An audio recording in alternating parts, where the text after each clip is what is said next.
আজকে আমরা এমন একটা জগতে ডুব দেব যা আমাদের সবার কাছেই আছে, কিন্তু আমরা হয়তো তার গভীরতাটা সবসময় খেয়াল করি না। সেটা হলো শব্দের জগৎ। আমাদের হাতে চরিত্র, জ্ঞান এবং আচরণ সম্পর্কিত একটা অসাধারণ সোর্স আছে, যা আসলে একটা অভিধানের অংশ বিশেষ। কিন্তু আমাদের লক্ষ্য শুধু নতুন কিছু শব্দ শেখা নয়। একদম। লক্ষ্যটা কিন্তু আরও বড়।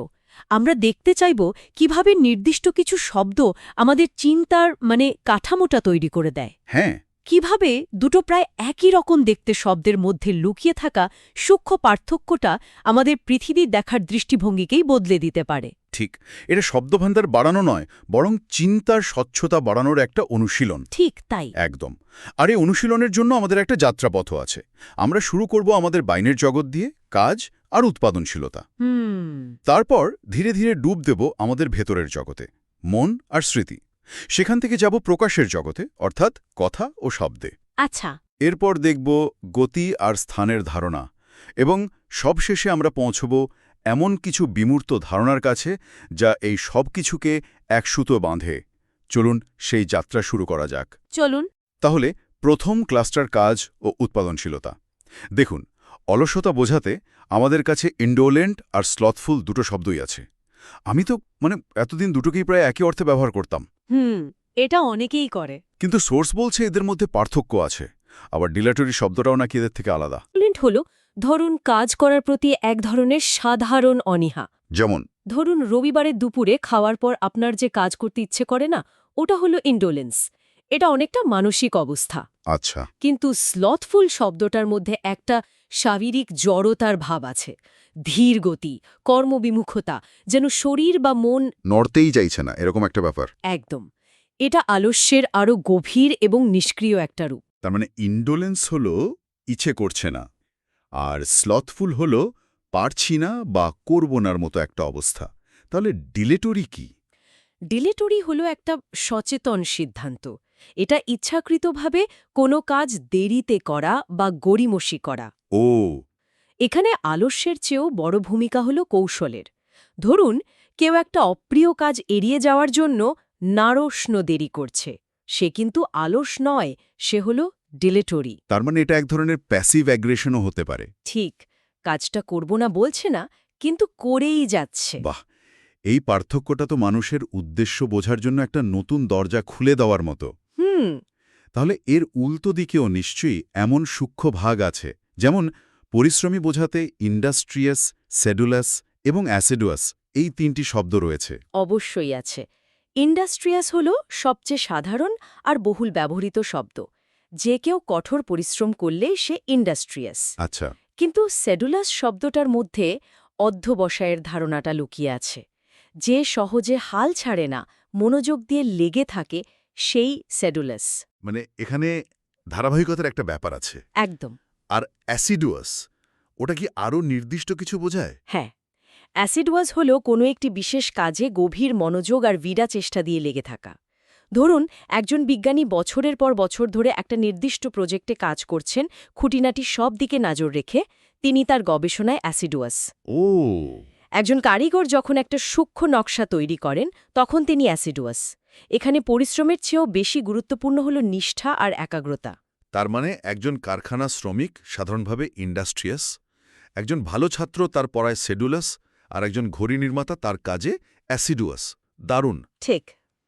এর পাশে আরও দুটো শব্দ দেখছি, প্রডিগল আর প্রফলিগেট। দুটোই অপচয় বোঝায়, কিন্তু আমি নিশ্চিত এখানেও কোনো গভীর পার্থক্য আছে। হ্যাঁ, এবং এই পার্থক্যটা নৈতিকতার সাথে জড়িত। প্রডিগাল হল সেই ব্যক্তি যে বেহিসেবিভাবে অর্থ বা সম্পদ খরচ করে। সে হয়তো উদার বা দায়িত্বজ্ঞানহীন, কিন্তু তার কাজটা মূলত অর্থ অপচয়ের মধ্যে সীমাবদ্ধ। আচ্ছা, কিন্তু প্রফলিগেট আরও অনেক গভীর এবং নেতিবাচক একটি শব্দ। প্রফলিগেট ব্যক্তি শুধু সম্পদই অপচয় করে না, সে নৈতিকভাবেও অধপতিত। ও, তার জীবনযাত্রায় কোনো নিয়ম বা দায়িত্ববোধের ছাপ থাকে না। সে বেপরোয়াভাবে সব কিছু নষ্ট করে, টাকা, সুযোগ, সম্পর্ক, স্বাস্থ্য। কিন্তু আমার একটা প্রশ্ন আছে, বাস্তবে কি এই দুটো সবসময় আলাদা করা যায়? অনেক সময় তো প্রডিগাল হতে হতেই মানুষ প্রফলিগেট হয়ে যায়, তাই না? খুবই গুরুত্বপূর্ণ একটি পর্যবেক্ষণ। হ্যাঁ, অবশ্যই জড়িত। একটি আরেকটি দিকে নিয়ে যেতে পারে, কিন্তু শব্দ হিসেবে তাদের ফোকাসটা ভিন্ন। কিভাবে? প্রডিগাল মূলত অর্থনৈতিক অপচয়ের কথা বলে আর প্রফলিগেট বলে সার্বিক নৈতিক অবক্ষয়ের কথা। একটা উদাহরণ দেওয়া যায়? ধরুন, একজন ধনী পরিবারের সন্তান প্রডিগাল হতে পারে, কিন্তু একজন দুর্নীতিগ্রস্ত রাজনীতিবিদ যিনি জনগণের টাকা আর বিশ্বাস দুটোই নষ্ট করছেন, তিনি হলেন প্রফলিগেট। পরিষ্কার। এতক্ষণ তো কাজের কথা হলো, যে আমরা বাইরে থেকে দেখতে পাই, কিন্তু এই সব কাজের পেছনে চালিকা শক্তি তো আমাদের মন। হুম।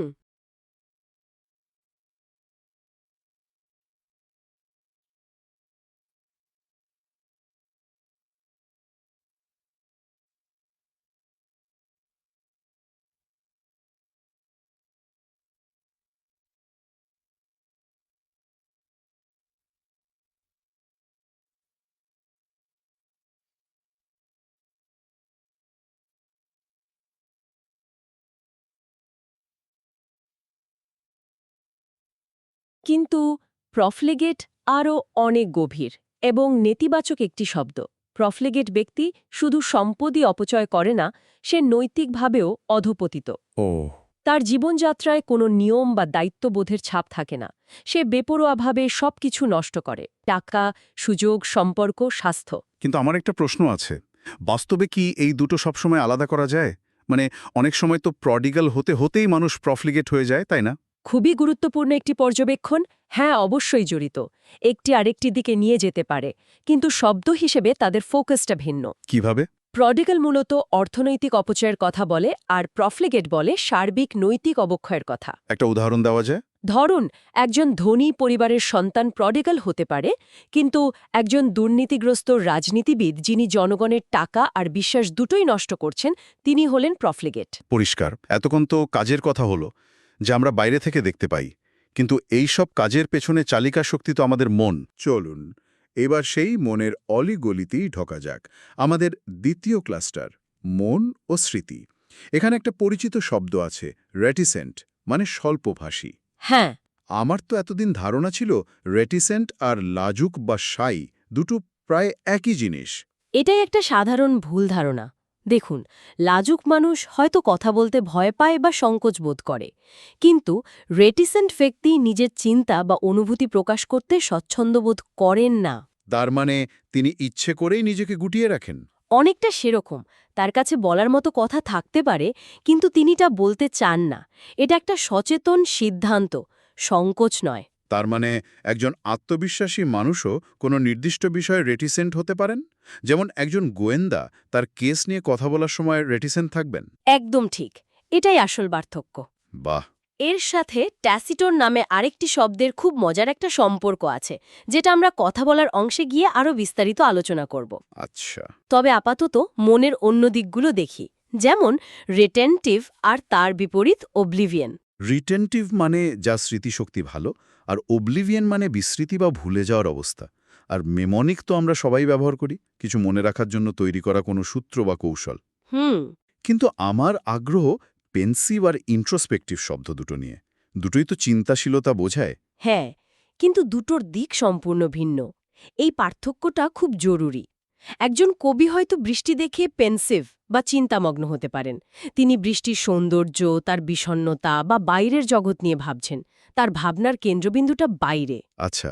কিন্তু একজন দার্শনিক সেই বৃষ্টির অনুভূতি তার নিজের জীবনে, তার স্মৃতিতে বা তার অস্তিত্বে কী প্রভাব ফেলছে তা নিয়ে ইন্ট্রোস্পেক্টিভ হবেন। তার মানে নিজের ভেতর তাকানো। একদম। ইন্ট্রোস্পেকশন হলো আয়নার মতো নিজের ভেতরের দিকে তাকানো, নিজের চিন্তা আর অনুভূতিকে বিশ্লেষণ করা। একটির দৃষ্টি বাইরের দিকে, অন্যটির ভেতরের দিকে। তাহলে পেন্সিভ হওয়াটা এক ধরনের পর্যবেক্ষণ, আর ইন্ট্রোস্পেক্টিভ হওয়াটা এক ধরনের আত্মবিশ্লেষণ। এই ব্যাপারটা জানা থাকলে তো আমরা মানুষের চিন্তার ধরনটাই আরও ভালোভাবে বুঝতে পারব। ঠিক। মন থেকে এবার প্রকাশে আসা যাক। আমাদের ভেতরের চিন্তা তো কথাই রূপ নেয়। আমাদের তৃতীয় ক্লাস্টার, কথা ও শব্দ। হুম। আপনি একটু আগে বলছিলেন রেটিসেন্ট আর ট্যাসিটার্নের পার্থক্যের কথা। আমাদের সোর্সে ট্যাসিটার্নের মানেও লেখা স্বল্পভাষী। তাহলে আসল খেলাটা কোথায়? আসল খেলাটা হলো স্বভাব আর সিদ্ধান্তের মধ্যে। আমরা যেমন আলোচনা করলাম, রেটিসেন্ট হলো সেই ব্যক্তি যে বিশেষ কোনো পরিস্থিতিতে বা বিষয়ে কথা বলতে অনিচ্ছুক। এটা তার সিদ্ধান্ত। রাইট। কিন্তু ট্যাসিটার্ন হল সেই ব্যক্তি যার স্বভাবটাই চুপচাপ থাকা। সে প্রকৃতিগতভাবেই কম কথা বলে। তার কাছে হয়তো বলার মতো বিশেষ কিছু নেই, বা সে কথা বলার প্রয়োজনই বোধ করে না। ও, আমার এক ছাত্র ছিল, ক্লাসে একদম চুপ করে থাকত। আমরা সবাই তাকে ট্যাসিটার্ন ভাবতাম। পরে জানতে পারলাম সে আসলে তার মাতৃভাষায় কথা বলতে বেশি স্বচ্ছন্দ, তাই বাংলা ক্লাসে সে রেটিসেন্ট থাকত। এই দুটো শব্দের পার্থক্যটা সেদিন আমি হাতে কলমে বুঝেছিলাম। তার মানে আমরা যাকে ভুল করে অহংকারী বা লাজুক ভাবছি সে হয়তো আসলে রেটিসেন্ট বা ট্যাসিটার্ন। হতে পারে। আচ্ছা, এর ঠিক উল্টো দিকে আছে লোক্রেশিয়াস, মানে বাচাল, আর তার পাশেই আছে ভার্বোজ। এই দুটোর মধ্যে তফাৎ কি? বেশি কথা বলাই তো দুটো। না, ঠিক তা নয়। একজন লোকোয়েশিয়াস ব্যক্তি অনেক কথা বলেন, কথা বলতে ভালোবাসেন। তিনি হয়তো একজন দারুণ গল্পকার হতে পারেন, যার কথার ঝুলি কখনো শেষ হয় না। তার সঙ্গ আনন্দদায়ক হতে পারে। হ্যাঁ, কিন্তু একজন ভার্বোজ ব্যক্তি প্রয়োজনের চেয়ে অনেক বেশি শব্দ ব্যবহার করেন। তিনি সহজ একটা কথাকে অপ্রয়োজনীয় আর ভারী শব্দ দিয়ে জটিল করে তোলেন। পাণ্ডিত্য দেখানোর জন্য। একদম। তার লক্ষ্য কথা বলা নয়, পাণ্ডিত্য দেখানো। একজন ভালো বক্তা লোকোয়েশিয়াস হতে পারেন, কিন্তু একজন আমলা তার রিপোর্টে ভার্বোজ হতে পারেন। চমৎকার উদাহরণ। এবার আসি শব্দের গুণমান নিয়ে। ক্যাকাফোনি আর ইউফোনিয়াস দুটো শব্দ শুনলেই তাদের অর্থটা আন্দাজ করা যায়। একটা কর্কশ, অন্যটা সুমধুর। ঠিক। ক্যাকোফোনি হল বিভিন্ন বেসুরো ও কর্কশ শব্দের মিশ্রণ, যা কানে শুনতে খারাপ লাগে। যেমন? কোনো ব্যস্ত বাজারের কোলাহল বা একসাথে অনেকগুলো গাড়ির হর্ন। একদম। আর ইউফোনিয়াস হল শ্রুতিমধুর শব্দ বা শব্দগুচ্ছ, যেমন একটি সুন্দর কবিতা আবৃত্তি বা বাঁশির সুর। এর সাথে আমাদের সোর্সে আরও দুটো শব্দ আছে, রেজোন্যান্ট আর সোনোরেস। এগুলো তো শব্দের গভীরতা বোঝায়। হ্যাঁ, রেজোনেন্ট হল সেই শব্দ যা প্রতিধ্বনিত হয় বা অনুরণিত হয়। একটা বড় গির্জার ঘণ্টার শব্দ রেজোনেন্ট হতে পারে, কারণ তা অনেকক্ষণ ধরে বাতাসে কাঁপতে থাকে। আচ্ছা। আর সোনোরেস মানে গভীর, গম্ভীর ও জোরালো, যেমন একজন বিখ্যাত বাঁচকের ভরাট কণ্ঠস্বরকে সোনোরাস বলা হয়। তার মানে রেজোন্যান্ট হল শব্দের স্থায়িত্ব আর কম্পন, আর সোনোরাস হল শব্দের গভীরতা আর ওজন। ঠিক ধরেছেন। আমরা কাজ, মন আর কথা পেরিয়ে এসেছি। এই সবগুলোই তো ঘটে কোনো একটা স্থান আর কালের মধ্যে। তাই আমাদের পরের ক্লাসটার গতি এবং স্থান। এখানে কনভার্জ আর ডাইভার্জ শব্দ দুটো বেশ সোজা সাপটা, একত্রিত হওয়া আর পৃথক হওয়া। অর্থটা সোজাসাপটা হলেও এর প্রয়োগ কিন্তু অসাধারণ। দুটো রাস্তা যেমন কনভার্জ করতে পারে, তেমনি দুটো নদীর স্রোতও পারে। আবার ধরুন, কোনো কনফারেন্সে সারা বিশ্ব থেকে বিজ্ঞানীরা এসে কনভার্জ করেন। চিন্তাধারাও তো পারে, তাই না? অবশ্যই। দুটো ভিন্ন রাজনৈতিক চিন্তাধারাও সময়ের সাথে সাথে কনভার্জ করতে পারে। এর ব্যবহার পদার্থবিদ্যা থেকে সমাজবিজ্ঞান পর্যন্ত বিস্তৃত। আমার খুব পছন্দের একটা শব্দ হলো মিয়ান্ডার। শুনলেই মনে হয় কোনো নদী এঁকে বেঁকে চলেছে, বা কেউ উদ্দেশ্যহীনভাবে গ্রামের পথে হেঁটে বেড়াচ্ছে। একদম ঠিক। এই শব্দটা শারীরিক এবং মানসিক দুই ধরনের পথ চলাকেই বোঝাতে পারে। একটা নদী যেমন মিয়ান্ডার করে, আমাদের চিন্তাও অনেক সময় লক্ষ্যহীনভাবে এঁকে বেঁকে চলে, সেটাও এক ধরনের মিয়ান্ডার করা। বাহ! এর সাথে আরও দুটো দারুণ শব্দ আছে, পারভেট আর এনক্রোচ। পারভেড মানে ছড়িয়ে পড়া, যেমন ঘরে সুগন্ধ ছড়িয়ে পড়া, আর এনক্রোচ মানে অনধিকার প্রবেশ। হ্যাঁ, কিন্তু এদের মধ্যেও একটা ধরন আছে। পারভেড হলো এমনভাবে ছড়িয়ে পড়া যা সবখানে ব্যাপ্ত হয়ে যায়। যেমন বাতাসে ভয়ের আবহাওয়া পারভেড করতে পারে। এটা একটা সার্বিক অনুভূতি। আচ্ছা। অন্যদিকে এনক্রোচ হল ধীরে ধীরে, প্রায় অলক্ষ্যে অন্যের সীমানায় প্রবেশ করা। যেমন জঙ্গল কেটে তৈরি করা শহর ধীরে ধীরে আবার জঙ্গলের দ্বারা এনক্রোচ হতে পারে, বা বড় কোনো কোম্পানি ছোট কোম্পানির বাজারে এনক্রোচ করতে পারে। একটাই আছে বিস্তৃতি, অন্যটায় আছে অতিক্রমণ। তাহলে এই সব কিছুর আসল তাৎপর্যটা কি দাঁড়াচ্ছে? আমরা কাজ, মন, কথা আর গতি পেরিয়ে এবার চলে এসেছি আমাদের শেষ এবং সবচেয়ে গভীর অংশে, বিমূর্ত ও জটিল ধারণা।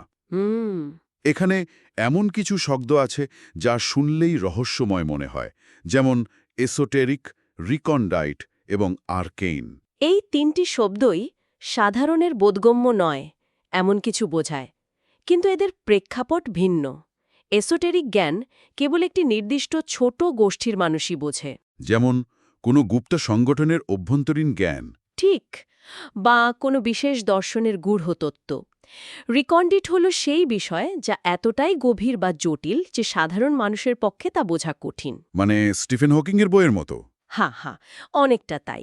ওই ধারণাগুলোই হল রিকন্ডিট। আর আর্কেন?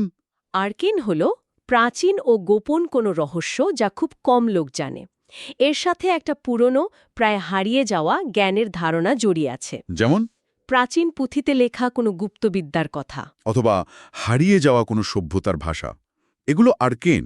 তাহলে এসেটেরিক হল গোষ্ঠীকেন্দ্রিক, রিকন্ডেট হল বিষয়কেন্দ্রিক, আর আর্কেন হল সময় ও রহস্যকেন্দ্রিক। মানুষের একগুঁয়ে স্বভাব বোঝানোর জন্য তো 3টি দারুণ শব্দ আছে: অবডিউরেট, রিক্যালসিট্রেন্ট এবং ইন্ট্রানজিজেন্ট। এগুলো কি শুধু একগুঁয়েমির মাত্রা? মাত্রার চেয়েও বেশি। এগুলো হলো একগুঁয়েমির ভিন্ন ভিন্ন ধরন। অবডিউরেট হল সেই ব্যক্তি যে নিজের মতে বা সিদ্ধান্তে পাথরের মতো অটল। কোনো যুক্তি, আবেদন বা কান্নাকাটিতেও তার মন গলে না। সে অনুভূতিহীনভাবে কঠোর। একদম। আর রিক্যালসিট্রেন্ট হল সেই ব্যক্তি যে সক্রিয়ভাবে নিয়ম বা কর্তৃত্বের বিরুদ্ধে বিদ্রোহ করে। সে অবাধ্য এবং তাকে নিয়ন্ত্রণ করা কঠিন, অনেকটা বুনো ঘোড়ার মতো। আচ্ছা, আর ইন্ট্রানজিজেন্ট? ইন্ট্রানজিজেন্ট ব্যক্তি কোনো অবস্থাতেই আপোষ বা সমঝোতা করতে রাজি নয়। সে দর কষাকষি বা মধ্যস্থতায় বিশ্বাসী নয়। রাজনৈতিক আলোচনায় যেমনটা দেখা যায়। ঠিক, যখন কোনো পক্ষ এক চুলো ছাড়তে রাজি হয় না, তখন তাদের ইন্ট্রানসিজেন্ট বলা হয়। তাহলে অবডিউরেট হল আবেগের বিরুদ্ধে, রিক্যালসিট্রেন্ট হল ক্ষমতার বিরুদ্ধে, আর ইন্ট্রানসিজেন্ট হল সমঝোতার বিরুদ্ধে। আমাদের তালিকার প্রায় শেষ দিকে চলে এসেছি। সবশেষে ইনএফেবল এবং ইউবিকুইটাস, এই দুটো শব্দ আমাদের কোনো বিশাল ধারণা দেয়। ইনএফেবল মানে অবর্ণনীয়। এটা এমন কোনো অভিজ্ঞতা, অনুভূতি বা সৌন্দর্যকে বোঝায় যা ভাষায় প্রকাশ করা প্রায় অসম্ভব। যেমন? হিমালয়ের চূড়া থেকে সূর্যোদয় দেখার অনুভূতি, বা প্রথমবার নিজের সন্তানকে কোলে নেবার মুহূর্তটা ইনএফেবল হতে পারে। ভাষা যেখানে গিয়ে থেমে যায়, সেখানেই ইনএফেবলের শুরু। বাহ! আর ইউবিকুইটাস হল এমন কিছু যা একই সময় প্রায় সর্বত্র বিদ্যমান। এক সময়ে ঈশ্বরের ধারণাটা ছিল ইউবিকুইটাস। আর আজকের ডিজিটাল যুগে এর সবচেয়ে ভালো উদাহরণ হল ইন্টারনেট বা স্মার্টফোন। একদম, এটা প্রায় সর্বত্রই আছে। অসাধারণ একটি যাত্রা হলো। আমরা আমাদের দৈনন্দিন কাজ থেকে শুরু করে ভেতরের চিন্তা, কথার প্রকাশ, গতি এবং সবশেষে কিছু গভীর বিমূর্ত ধারণার শব্দগুলোর গভীরে গেলাম। লক্ষ্য ছিল শুধু অর্থ জানা নয়, বরং তাদের মধ্যকার সম্পর্ক এবং পার্থক্যগুলোর অনুভব করা। এবং এটাই সবচেয়ে গুরুত্বপূর্ণ। এই শব্দগুলো শুধু পরীক্ষার জন্য নয়, এগুলো আমাদের চারপাশের জগৎ এবং নিজেদের অনুভূতিকে আরও স্পষ্টভাবে চেনার এবং প্রকাশ করার জন্য একটি চাবি। প্রতিটি শব্দের পেছনে একটি স্বতন্ত্র ধারণা লুকিয়ে আছে। এই পার্থক্যগুলো ধরতে পারা মানে আমাদের চিন্তার জগতেও আরও স্বচ্ছতা আসা। একদম, যা আমাকে একটি শেষ ভাবনার দিকে নিয়ে যাচ্ছে। বলুন। আমরা এমন অনেক শব্দ নিয়ে কথা বললাম যা দিয়ে আমরা পৃথিবীকে বর্ণনা করি, কিন্তু ভাবনার বিষয় হল আমরা যে শব্দগুলো ব্যবহার করি সেগুলো কি আমাদের দেখার জগৎটাকেও কিছুটা বদলে দেয় না? ইন্টারেস্টিং প্রশ্ন। অ্যাম্বিভ্যালেন্ট বা প্যারাডক্সিক্যালের মতো একটি নতুন শব্দ শেখা কি আমাদের নিজেদের জটিল অনুভূতি বা জীবনের বৈপরীত্যগুলোকে বোঝার জন্য একটি নতুন জানালা খুলে দেয় না? শব্দ কি শুধু পৃথিবীকে ব্যাখ্যা করে নাকি পৃথিবীকে তৈরিও করে?